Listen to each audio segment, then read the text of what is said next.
DDS, magpanik na!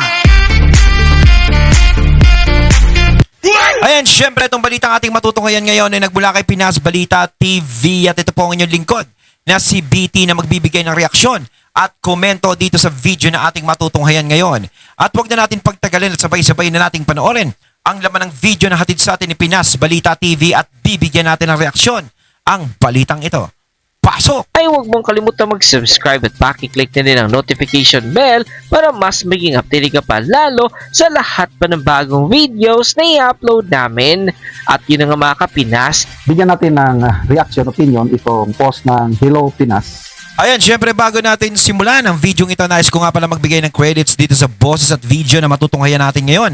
At bibigyan ng reaksyon, walang iba kundi si General Macanas. Syempre huwag niyong kalimutang suportahan ang channel ni General Macanas. Mga katunay, pakibisita po yan. At huwag niyong kalimutang mag-subscribe at mag-follow para maging updated po kayo sa mga vlogs, reactions sa mga balita na hinahatid sa atin ni General Macanas. Ayan po yung The General's Viewpoint. Ipagpatuloy natin. Title, mas lalong magpanik pag tumakbo. Mariing pinatutsadahan ni Attorney Reyes del Rosario ang ilang kritiko ng magkapatid na sina Senator Raffy Tulfo at Erwin Tulfo sa gitna ng patuloy na batikos mula sa mga taga-suporta ng dating administrasyon. Yan yung mga DDS. Ayon kay Attorney Reyes del Rosario, ang patuloy na pambabatiko sa magkapatid ay maaring magbunsod pa umano upang isa sa kanila ay tumakbo sa mas mataas na posisyon sa gobyerno. Ito ang pahayag ng abogado. Sige, inisin ninyo sina Raffy Tulfo at Erwin Tulfo. Kapag isa sa kanila tumakbo for higher office, meaning president or vice president sa 2028, baka mas lalo kayong magpanik. Magpanik daw ang mga DDS. Sus Mariusip. Sino sila, si BP Sara? Di ba? Yung tipong di ba, sinasabi nga ni VP Sara, wala naman siyang plano tumakbo, no, bilang presidente, no? Tinatapos niya nga lang yung vice president niya. Ayaw niya na eh, pero 'di ba, parang dahil sa mga ginagawa kay VP Sara, dahil sa ginagawa sa mga Duterte na pambabatikos ng mga nasa pwesto sa mga Duterte, is talagang nag-trigger 'yun para si VP Sara ay tumakbong presidente. 'Di ba? So, ibig sabihin, ano yan? Gagayahin nila si VP Sara, parang gano'n. Na baka mamaya is mag-trigger yung kakabira sa kanila ng taong bayan at biglang mag-trigger yun at tumakbo sila sa higher position. Aba? E di wow. Para sa akin kasi, no, sa Senado, okay. Pero in higher position, medyo mahihirapan sila dyan. Mahihirapan sila. Kahit sa vice president or president. Sasabihin ng iba, syempre, madali yan, mananalo yung mga yan. Sa totoo lang. Huwag natin maliitin yung bilang ng mga DDS. Huwag natin maliitin yun. Hindi magiging presidente si PRRD kung napakaliit lang ng bilang ng mga DDS supporters. At hindi rin mananalong vice president si VP Sara kung ganun kaliit ang supporters ng mga Duterte. Diba? So,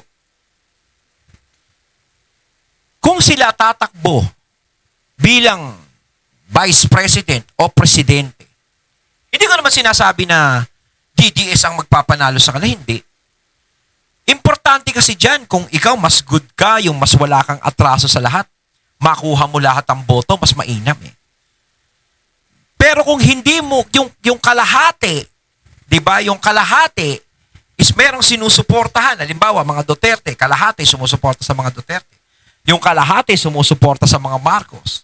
Yung susuporta sa Marcos, nasa iyo yun. Diba?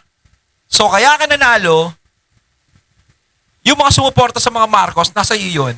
Yung mga sumusuporta siguro dati sa mga Duterte, naiboto ka rin. Diba ganun yun? Naiboto ka rin, kaya nanalo ka. Siyempre, ikaw, bumabanat ka ba naman sa mga kalaban? Kuwari si Erwin, bumabanat ba naman siya sa mga kalaban ng mga Duterte noon eh. Ulitin ko, si Trillanes, si Ontiveros. Di ba maaaring ano? Pero hindi nyo ba naisip na maaaring yung nakuha yung boto bilang senador mabawasan? Kasi yan ang nagiging problema eh. Lagi nilang sinasabi, loyalista, mas marami. Mga dilawan, marami yan. Pag nagsama ang loyalista at ang mga dilawan, mananalo. No, kung sino yung itulak ng administrasyon. Kung alam naman nila sa sarili nilang mananalo kung sino yung gusto nilang itulak, bakit kailangan pa nilang ipa-impeach si BP Sara? Bakit kailangan pa nila ipakulong si PRRD? Bakit kailangan pang, di ba, ganyanin ang mga Duterte? Di ba? Kung kumpiyansa naman kayo sa sarili nyo na, baka si BP Sara pinanalo lang ng mga, ng mga supporters ni BBM. O pinanalo lang ng mga, Bakit? Apektado kay BP Sara, di ba? Dapat hindi na. Kasi alam nyo namang matatalo eh. Kasi yun ang nagiging tanong ko eh. Bakit sila apektado kay VP Sara kung alam naman nilang mananalo sila sa susunod na eleksyon? Kaya nga binitawan ni Senator Alan eh. Tigil na yung pambibira kay VP Sara. Talunin na lang sa eleksyon. Di ba? Bakit hindi nila kayang gawin yun? Tumakbo si Rapi or si So kung tatakbo itong dalawang magkapatid, question mark. No question mark kung mananalo sila. Pero syempre, dun pa rin tayo sa, mag-relay pa rin tayo, bigyan natin ng katwiran. Syempre, tulpo pa rin sila. Di ba? Kumbaga may pangalan. Parang, yun na lang ang sasandalan nila, yung pangalan. Pero sa public service, wala tayong wala tayong mai-comment na maayos. Win, anong tingin nyo? Apektado ba tayo? Ay, nako. Hindi ko kilala itong Attorney Ace Del Rosario, But I'm sure, sa pananalita niya, DDX ito, hater ito. No. Pero sa totoo lang, nagsalita naman si Senator Rapi na wala siyang plano tumakbo sa higher position. Kontento na siya sa pagiging presidente. Ay, sa pagiging presidente. Sa pagiging senador. Di ba? Kontento na siya doon. Kumbaga, wala siyang dapat patunayan sa pagiging presidente. Dito lang ako sa Senado. Kumbaga, mas maganda, aralin niya muna. Pero pag dito, ako talaga naiintriga ako, di ba si Senator Rafi is re-electionist yan sa susunod Sa 2028 kung magkakaroon ng eleksyon. Re-electionist siya. Ang tanong. Yung nakuha niya na top sa Senado is ganun pa din kaya? Nasa top 5 pa rin kaya ang pangalan ni Senator Rafi? Di ba? Hindi kaya ito bumagsak. Kasi kapag bumagsak yan, bumaba yan. Halimbawa, naging pang 9 siya. Naging 10, 8. Pababa. 8 pababa. So, ibig sabihin, hindi nagiging maganda yung sa kanya ng taong bayan, nararamdaman. So, kung tatakbo siya in a higher position, may posibilidad na matalo siya. Pero kung magna-number 1 siya sa 2028 or magna-number 2 hanggang number 3, siguro pwede. Kasi kahit na ganyan ang ginagawa niya, marami pa rin nagtitiwala sa kanya. Tulpo Yun yun.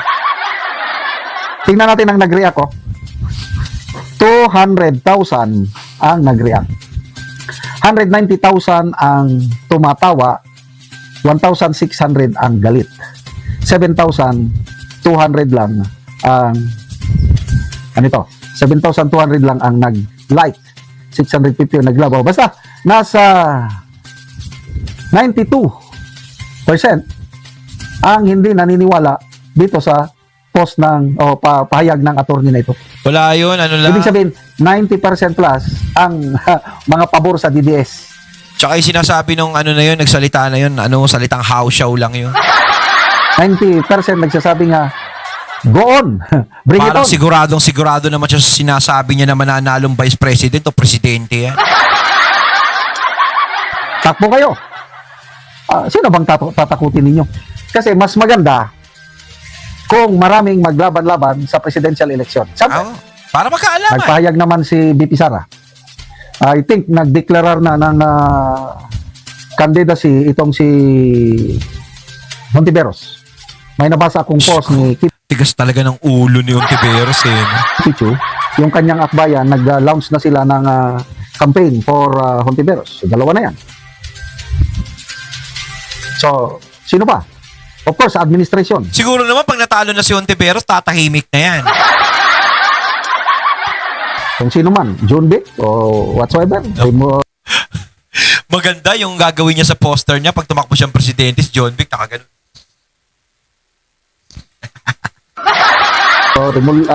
Lagi John nakaganon eh. Vic Remulla, wala namang iba. Romualdez, I don't know. Oh, kung tatakbo pa si Rapi, di mas maganda.